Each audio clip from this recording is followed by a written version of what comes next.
I'd like to introduce the passionate Arlette Miller-Smith.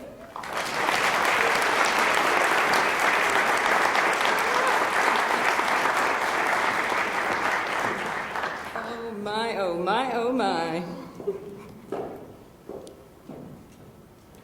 So, good afternoon and good evening. Let's see if we can adjust the mic. I have my ladies over there who are going to be helping me. And of course, I am also adjusting in terms of being able to get through these notes with you tonight. I am just delighted to be here.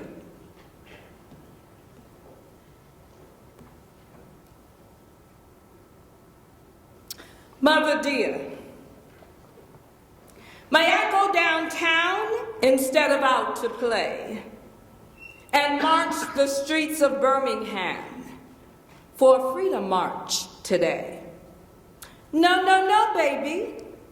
You may not go, but the dogs are fierce and wild, and clubs and hoses, guns and jails, they just aren't good for you, my child. But mother, I won't be alone. Other children will go along with me and march the streets of Birmingham. We want to make our country free. No, baby. You may not go, for I fear those guns will fire. But you may go to church instead and sing in the children's choir. And so she combed and she brushed that night dark hair, and she bathed with rose petal sweetness. And she put white gloves on her small brown hands and white shiny shoes upon her 2 feet. And the mother smiled to know that her child was going to a sacred place. But that smile was the last smile that came upon her face. For when she heard that explosion, her eyes just grew wet and wild. And she raced through the streets of Birmingham, calling for her child. She clawed through the glass and also through that brick. And she lifted out one little shoe. Oh, here's what my child, this is the shoe that my child wore. But baby, oh precious baby, where are you? Move with me now to the tight-faced eulogist. Do you see him standing in the hot sanctuary of 16th Street Baptist Church in Birmingham, Alabama on September 18, 1963? Addie Mae Collins, Cynthia Wesley, and Denise McNair, 3 of the 4 girls who were blown into their kingdom come, are being laid to rest there. And their friend, Carol Robertson, she is being funeralized down away at the local AME church. The eulogist, the civil rights leader and pastor and author, Reverend Dr. Martin Luther King Jr., calls these 3, 11, and 12-year-old Sunday schoolers martyrs for the movement. But in fact, my friends, in fact, there were 2 other black youth who died that night of September 15 in Birmingham, Alabama, when it erupted into all of the rioting and bombing and the shooting of guns and the chucking of rocks, it was Johnny Robinson and Virgil Ware lay dead, still, and silent, as the chaos of rocks and bricks and BB and other bullets and black-white police sirens squealed red around the two boys' blasted bodies. Robinson was gunned down as he ran through the darkened streets, mistaken for what was supposedly a group of black boys who threw bricks at a group of white police officers. Ware was shot by a group of white boys off the handles of his brother's bike as they were anxiously riding home from a rally for Addie and Carol and Cynthia and Denise. But wait, my friends. Did I say it was 1963? Did I say it was Birmingham, Alabama? Did I really say that? Because doesn't it sound like 2013, 14, 15, 16 in Sanford, Florida, Baltimore, Maryland, Queens, Houston, Charleston? Pick a city, my friends. Pick a day. I'll leave that alone. Because you know that there is a war going on, a civil war still going on. And why is that? Why is that, my friends? Didn't the foot soldiers and the famous civil rights leaders like Martin Luther King and Ralph Abernathy and Diane Nash and Judy Richardson and John Lewis and even, yes, I know, Rosa Parks, didn't they sit in, sit down, march around, singing and shouting out all over the towns? So why is the president elected in 2008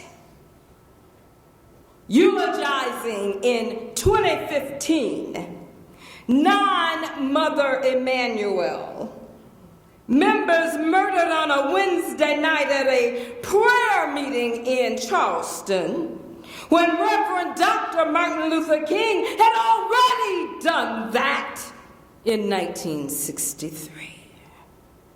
Are you confused? I am.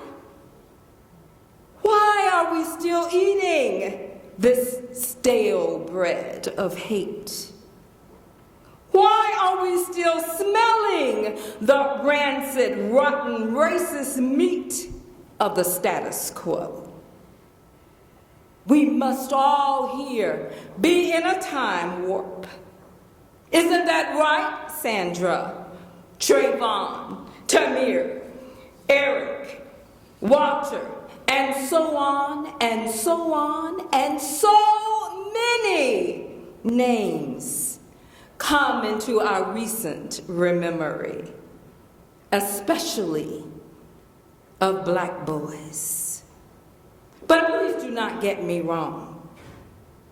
As my kids say, don't get it twisted. Don't get it twisted here tonight, my friends. No one person is being called out. No one place, no one job, no one officer, no one parent, no one school district. It's us. It's us. It's the us's systems that's standing in the need of repair.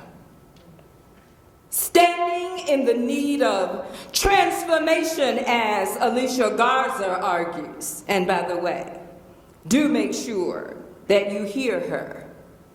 Actually listen to her. talk about Black lives when she comes here to Brockport this month. But back to that date confusion, my friends. Is it 1963 or is it now? But unfortunately, across generations, young and old, and as Ruby Dee used to say, in between, men, many of them Black, have lost lives and limbs. Now, and even what? Back then. And that's why another Negro mother bowed down on wooden knees at a red running altar. Swollen wise eyes and elbows callous brown, and they burrow through the woolly softness of the pulpit's edge. Pray, Brockport. Pray for this heartsick mother. Pray for her son, senselessly slaughtered and slain on suburban sweet lanes and country slow roads and city slick streets, so accustomed to madness that stitch stains bloody red, and no longer they dread the living and dead Black boys. Marble cold. Yet another Black mother, stifling sobs while she's streaming and screaming for just one, Lord, one more drop of your mercy. Because mercy suits my precious baby boy who's gone on home, a beautiful bad Black baby boy who slid from my darkness into a slick, sick world that was eager to feast on the fresh innards of his coming after birth. Another Black mother praying to sacrifice her life upon the killing fields where suburban warfare barters to buy the soul of yet another Black boy sucked up in sin. Oh Lord, my son, you cannot win. The battle is raging, the enemy is engaging, and their attack is erasing beautiful bad Black baby boys, one by one, knife by gun, diploma by degree. Oh no, it's the hanging tree. Seed by seed, powder by weed, clean karate chop. Stop. Senseless killing, stop.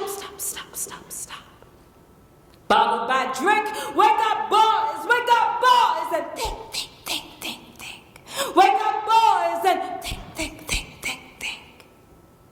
Brooding bleak Black mothers come begging for the rebirth of their beautiful bad Black baby boys who slid from our bowed darkness. Lord, have mercy. Have mercy for these Black mothers who pray at the altar. Mothers who pray at the altar. These are mothers who pray at that altar. Red.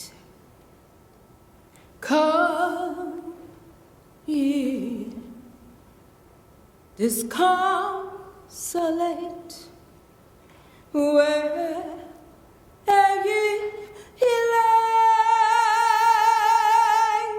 languish. Come to my mercy seat, fervently kneel, and it's here. Bring your wounded hearts, oh my Lord, here.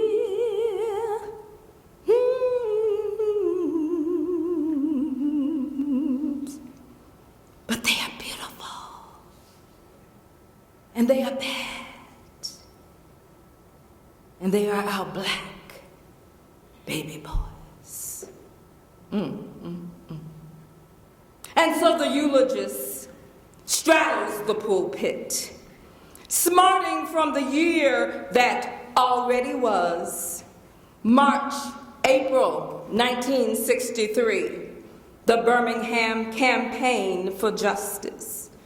Good Friday, April 1963, a letter penned from Birmingham jail to 8 fellow clergy. May, Governor George Wallace throws his body prostrate on the University of Alabama's door.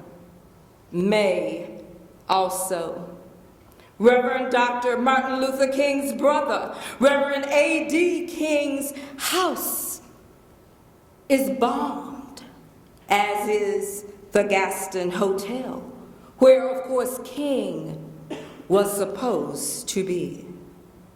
June 12, 1963, Jackson, Mississippi. NAACP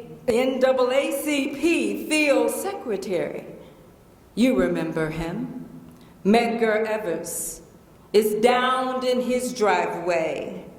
But joy comes in the morning. Triumph in August on the Washington Mall with 250,000 dreamers only to stand straddled at the pulpit September 18 at 16th Street Baptist Church. Can't you see him? Don't you see him? Staring starkly and stiffly at the 3 coffins of the young girls who were blasted while swallowing the dryness of hate, stale bread, and the rotten, rancid meat of racism. And so the eulogist loses his mind just for a minute. And like Jesus called Nazareth forth from the grave, the eulogist calls the tiny teens to testify. It's testimony time. Come and testify. And so he shouts out to the congregation. They have something to say. They have something to say to every minister in here who has remained silent behind the safe security of stained glass windows. They have something to say to every politician who has fed their constituents that stale bread of hate and that spoiled meat of racism.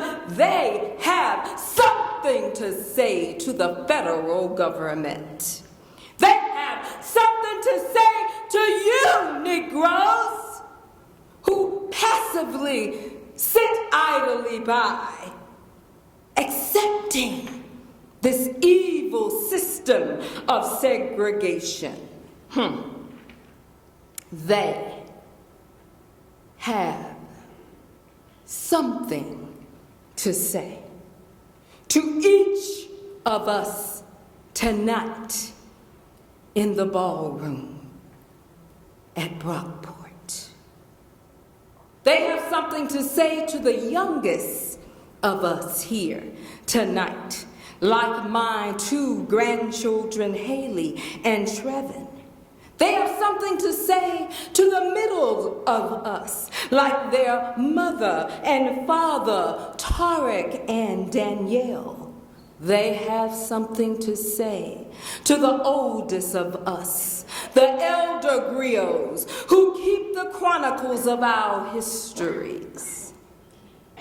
And this is what the eulogist repeated from the spirit tongues of the 4 dead Birmingham angels. And he said,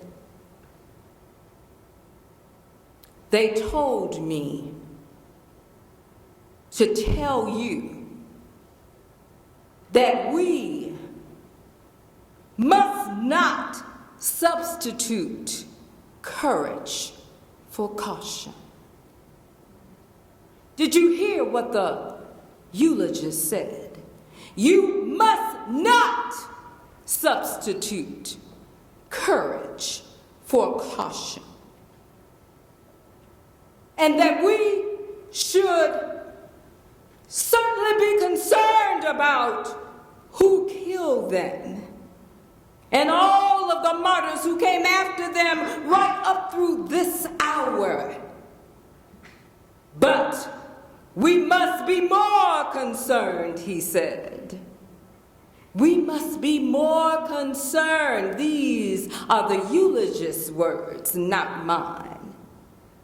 We must be concerned about systems, about the way of life that produced and still produces murderous malcontents who are allergic to change. And yes, we must also be fair-minded and understand that everybody does not look or act or believe or talk or love the way that we do. Let us not believe our own socially constructed hype. And so the eulogist ran on and he said, "Oh, my friends here tonight, we must work tirelessly to find order, to turn it right side up again, like Sojourner said. It will not be an easy road, but if we don't walk it, everything, our civilization, will simply dry up like that stale bread." And so now, my friends, it's February 2016. It's African American Heritage Month. Oh, don't you even dare try to go there. Oh, that we should just celebrate it every year, and why do we have February? That's a moot point, my friend, especially if you do. Just help yourself, as the old people used to say down south. But right now, for me and my house, we are going to do as the founder, Dr. Carter G. Woodson, advised. This month's theme, this year's theme, you must carry it across this campus. It is simply spectacular. Hallowed grounds, African American sites of memory. So what better way for us to come together to celebrate than to revisit all of these places where Dr. King and those foot soldiers walked in Selma 3 times, students, 3 times on Edmund Pettus Bridge.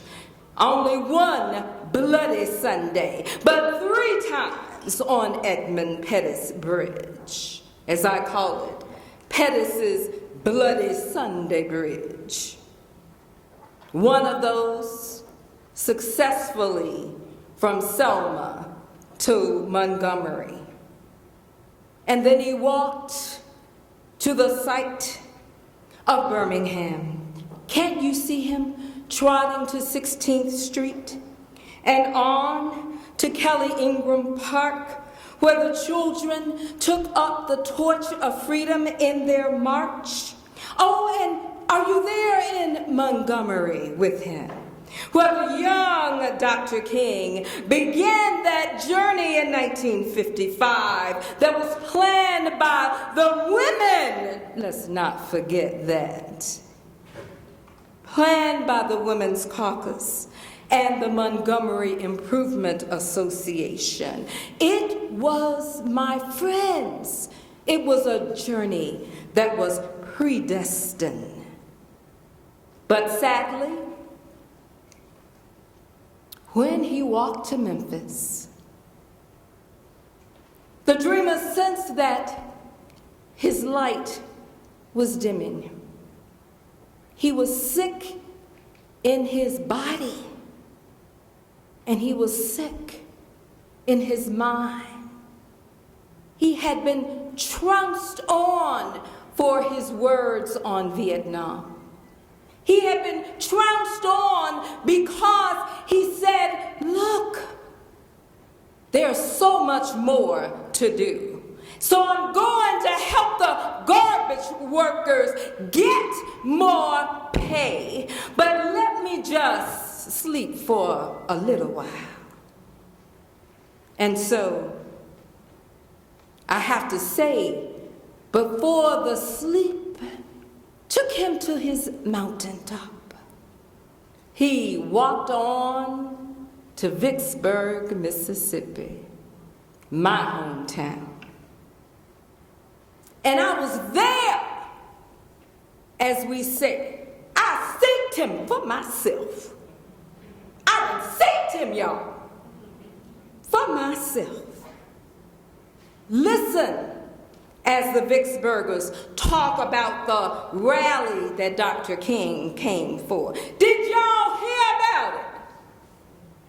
That black man called King is coming to town? Yes, he is. Is too.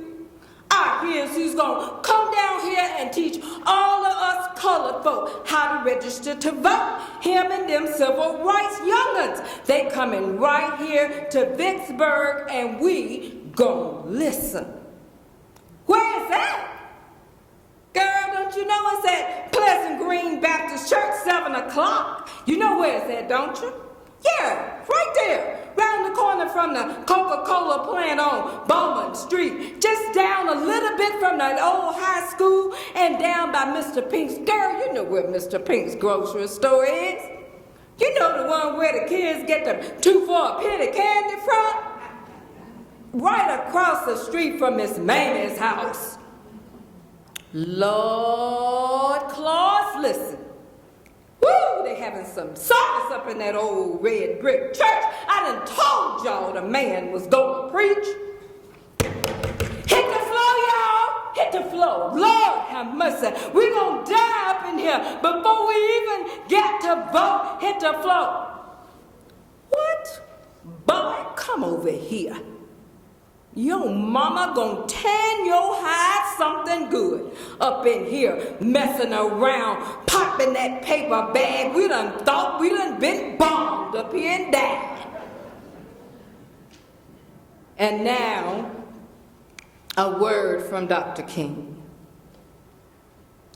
My brothers and my sisters, as the spiritual of old says, don't let nobody turn you around.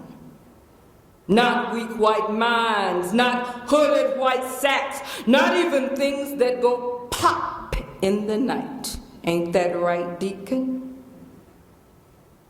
The work, it must be done. We did it in Montgomery. We did it in Selma, in Jackson, and here now in Vicksburg. We are going to protest nonviolently, my friends.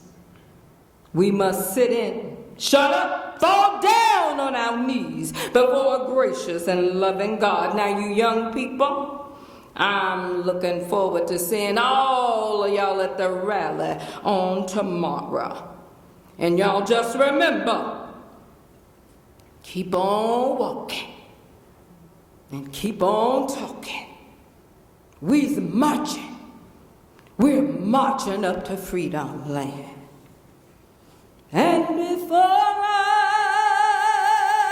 be slain, I'll be buried in my grave. Going home. Going home, I'm going home. Yeah. I certainly remember it. But you know that his light did not extinguish itself before those triumphs. The passage of the Civil Rights Act in 1964, the march across Edmund Pettus Bridge, the Voting Rights Act of 1965, the Nobel Peace cries the call to conscience about the Vietnam War, his vision on poverty. And how could we forget the March on the Mall? 250,000 people. Oh, wait, sorry. What? I'm sorry, I apologize. There seems to be a visitor. A cloud of witnesses he came with, and he wants to speak to you for just a moment. Do you mind the visitor speaking to you for just a moment, my friends? Good evening, Rochester and Brockport. It is so good to be here in your midst, where such dedicated and passionate freedom fighters walked.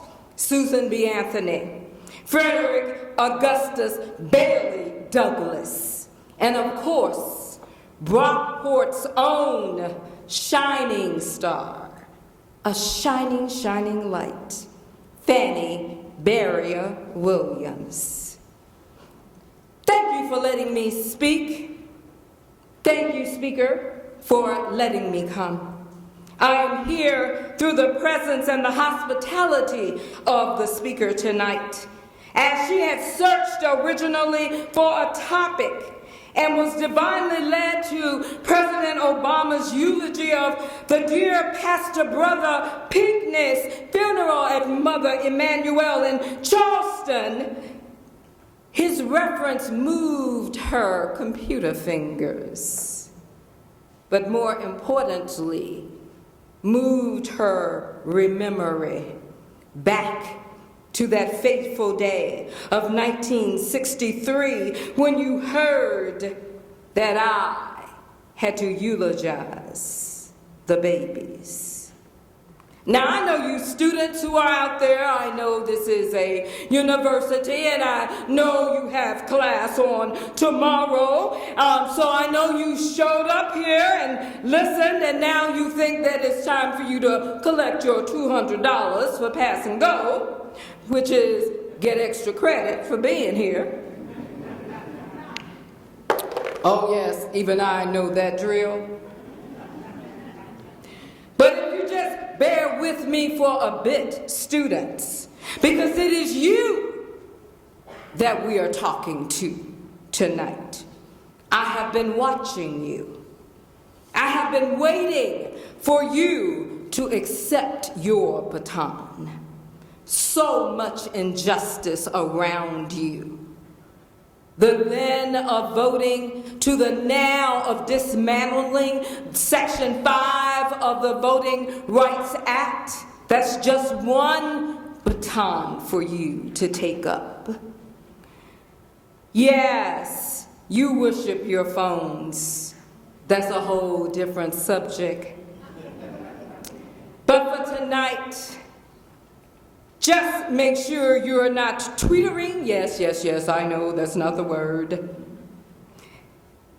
Nick-yacking and whatever that face they call that one, you know the one I'm talking about. Beware. Beware of your words just because you're cloaked in silence and no one can see you. You know what we say. Deeds done in the dark come to the light. Your baton you need to take up, students. Signs and symbols, Confederate flags. I hear that right here in Rochester you have that carousel problem over at Seabreeze. And so many conscientious people have been working on your behalf. Use that phone to look up this week's report from Unite Rochester on the state of race in your city. Do you know that the divides are growing? They're growing right here on your campus and other campuses like it. Find out why. it is time for you to take up the baton. There's so much that you must know, and you must never become comfortable with comfort. I'm here to tell you that every time I thought we had made it over and that normalcy had returned, somebody died. Reverend James Reed, Jimmy Lee Jackson, my friend Medgar Evers, the list just goes on and on. So simply, students, use this spectacular, magnificent education to better yourselves, to serve others. Now I'm going to take my leave and let the speaker close out, but on her behalf, let me just take this opportunity to thank this courageous community of scholars, students and faculty, staff and administrators, the podium guests, our friends who came, our families, our president here, so gracious, the MLK committee here, and Debbie, and certainly I know she would want to thank Doctors Faith and Roger. Oh yes. Friends, I want you to remember that tonight the message was for you to throw out the stale bread of hate and to bury the spoiled meat of racism and classism and bias and xenophobia. Do it all, bury it, because we want to heal our hearts for these harrowing times. All right, Dr. Smith, you may tell them about the bricoleur. All right, and so I am back. Several years ago when I was doing my diversity work, we wanted to come up with a way that we could, in fact, acknowledge and celebrate and champion the work of those who were, in fact, serving others, serving them in excellent and important ways. And so my dear friend, Dr. Eads, came up with this idea about the bricoleur. Now, let me tell you, it's very similar to two of Dr. King's messages when he talks about the Good Samaritan. You remember Jerusalem and on the Jericho Road. And there was this man who was traveling, and two very important individuals, you remember the story, just sort of passed him by, and then this very nondescript man, he came along and he said, "Here, let me heal. Let me help you with these wounds." And he loaded him on his donkey, and he took him to the nearest inn, and he paid for him to sleep there, and said, "I will come back if there's more that you need." That's what a bricoleur does. That's what he does. That's what she does. It is a French word that means one who creates from scratch, one who is resourceful, one who uses whatever tools are at hand and finds innovative ways to address issues of excellence, equity, and inclusion. So you students especially, you are those new people traveling the Jericho Road. And we want to make sure that you are, in fact, prepared. You are going to be the ones who will use innovation to change where we are. So now, time for you to participate. And let me tell you how we're going to do it. I have a piece that's called I Care and I'm Willing to Serve. Did you hear that? Okay. Somebody out there is not sleeping. So, I care and I'm willing to serve. All right? 1, 2, 3, say it. I care and I'm willing to serve. 1, 2, 3, say it. I care and I'm willing to serve. 1, 2, 3, more passionately. I care and I'm willing to serve. All right, all right, all right.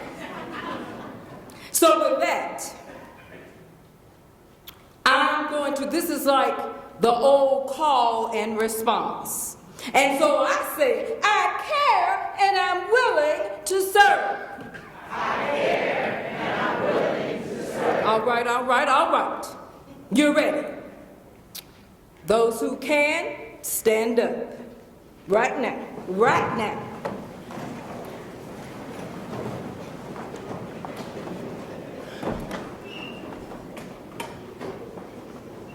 And so you are the choir, the speech choir now, Mount Olivet.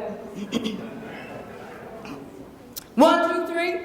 I care and I'm willing to serve. Lord, I can't preach like Dr. Martin Luther King or Jesse Jackson or turn a poetic phrase like Maya Angelou, but I care and I'm willing to serve and to use what talents I have to build a world of peace. I care and I'm willing to serve. I don't have Fred Shuttleworth's or Harriet Tubman's courage or Andy Young's political skills, but I care and I'm willing to serve. I cannot sing like Fannie Lou or organize like Ella Baker or Bear Rustin, but I care and I'm willing to serve. I am not holy like Archbishop Tutu or forgiving like Nelson Mandela or disciplined like Gandhi, but I care and I'm willing to serve. I am not brilliant like W.E.B. or Susan B. Anthony or eloquent like Sojourner or like, Dr. McPherson and Dr. Prather and Dr. Roger and all of the doctors in the house, but I care and I'm willing to serve. I don't have Mother Teresa's saintliness, Lord knows I don't, and Dorothy Day's love or Cesar Chavez's gentle, tough spirit, but I care and I'm willing to it is not as easy as the 60s to frame an issue and to forge a solution, to advocate for a cause, but I care and I'm willing to serve. my mind and my body are not as swift as they were in you. Watch out now. And my energy just comes in splurts, and my funds are, very fixed. But I care and I'm willing to serve. I, on the other hand, young people, this is for you. I am so young that nobody will listen.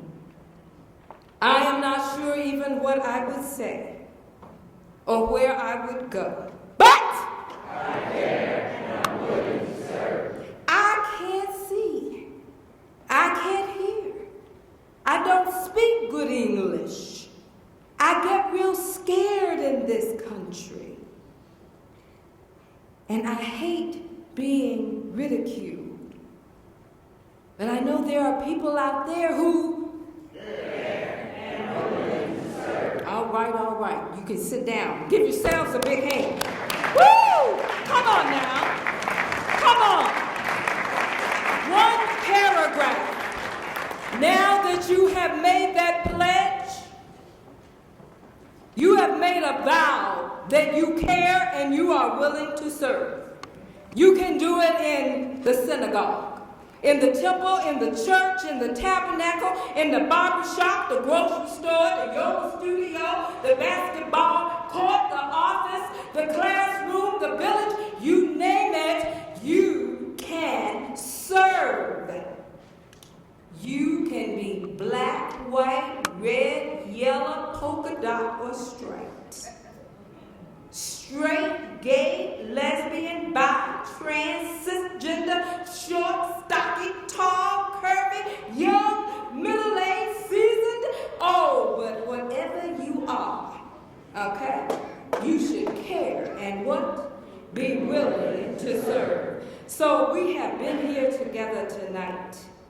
We have invited our guest in. It has been you and me and thee and we are all witnesses. And so we just ask you, as we take our leave, we say to you, as they say, King said in that old Baptist church, dismiss us from this place. To all of those who keep us from falling, from those wise ancestors, sages and griots, to the cloud of witnesses who are here with us tonight and have gathered around us to keep hurt, harm, and danger, to all of the wise women and the men, we say, refresh us, renew us, reinvigorate us, reimagine us, revive us, because we what? We care. Thank you so much.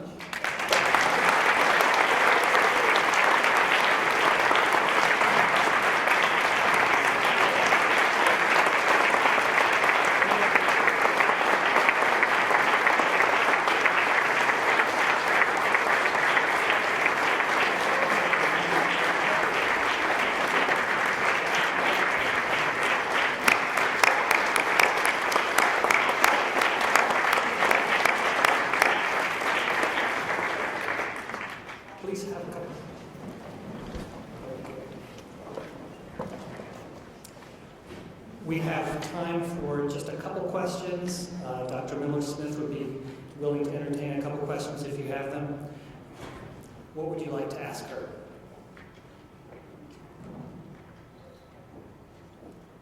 It was so wonderful that you're so speechless. Thank you. It's not a question, but a comment as to thank you for bringing in the social ideas of racism, or embrace not just the individual qualities that can make up race in society. Thank you. What is your name? Carmelo Grassi. Carmelo, thank you so much for that observation. Others? Reverend Frank? Thank you.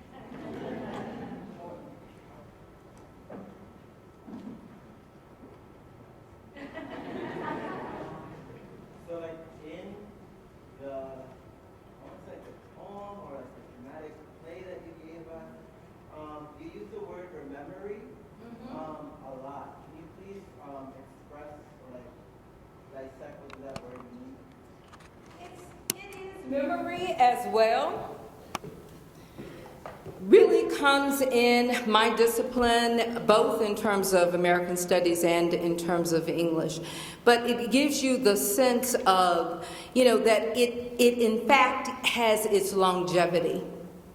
That it is more than simply one memory, that it is a collective memory. Owen, is that your name? Yes. Thank You need more? Thank you, my friend. You guys are wonderful. Yes, ma'am. Passion? Oh, do I have passion? Where is my husband? Art Smith? Where's Art Smith? Raise your hand. Where's Art Smith? Art Smith and my family's here, Tarek, and the two spectacular grands, and my daughter-in-law. I have to tell you the quick story, and those of you who know Art Smith and Arlette Smith, as we say, Art and Arlette Smith. I love music, so it just has that rhythm to it. But I am that person, just, hi, how are you? I mean, if it's a rock, I want to talk, okay? And my husband is like, come on, let's go. So he keeps me rooted and grounded, and I just try to get away.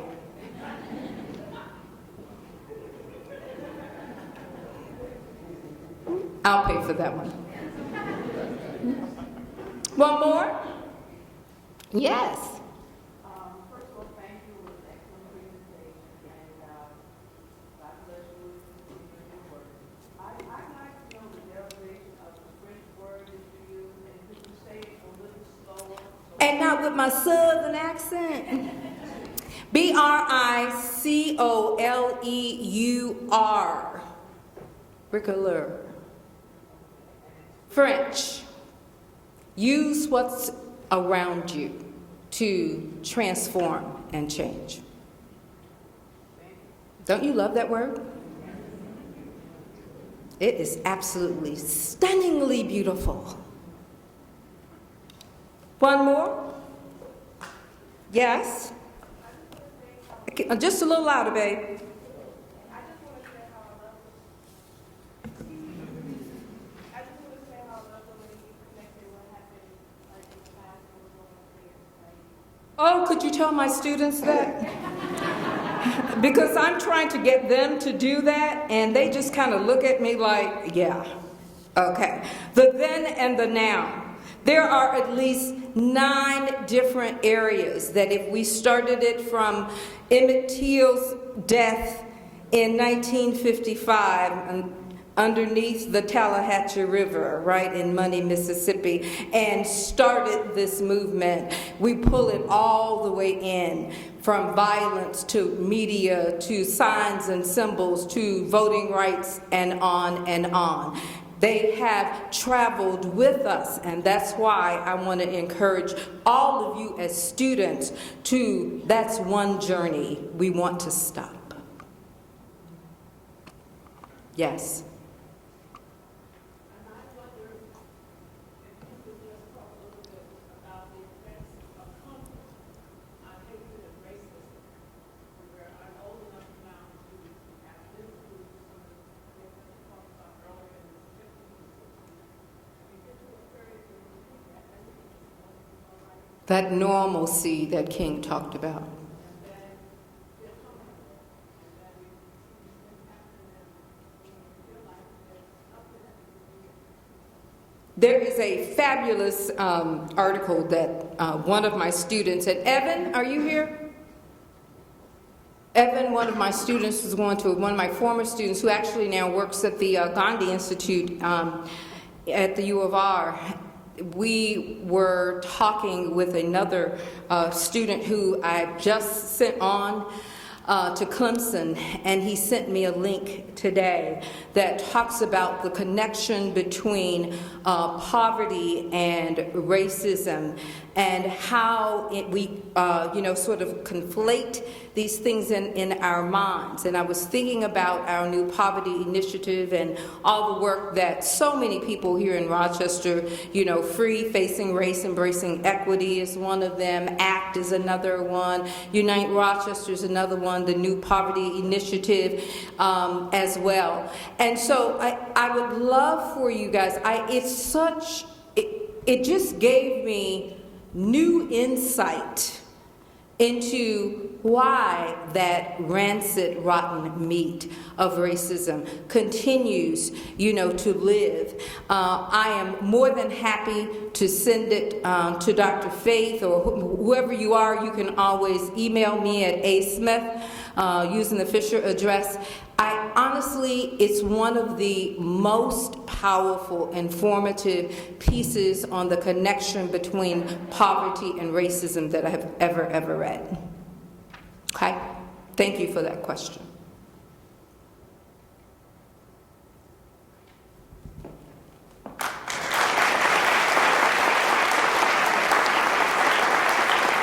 I do want to leave you with one thought, and again, this is for my students. If you are a Brockport student, you are my student. If you are an MCC student, you are my student. I started my journey in higher ed as a 21-year-old. And in July, I will be a 66-year-old. And so this is the way that I would like for you to just take these 5 lines to encourage yourselves. If you can keep your head when those around you are losing theirs and blaming it on you. If you can trust yourself when others doubt you, but make allowances for their doubting too. If you can try the untried, push yourself to a place not yet occupied, yours will be all that life has to hold. And once more, my friends, my colleagues, my family, my community, once more, you would have won not the bronze medal, but the gold.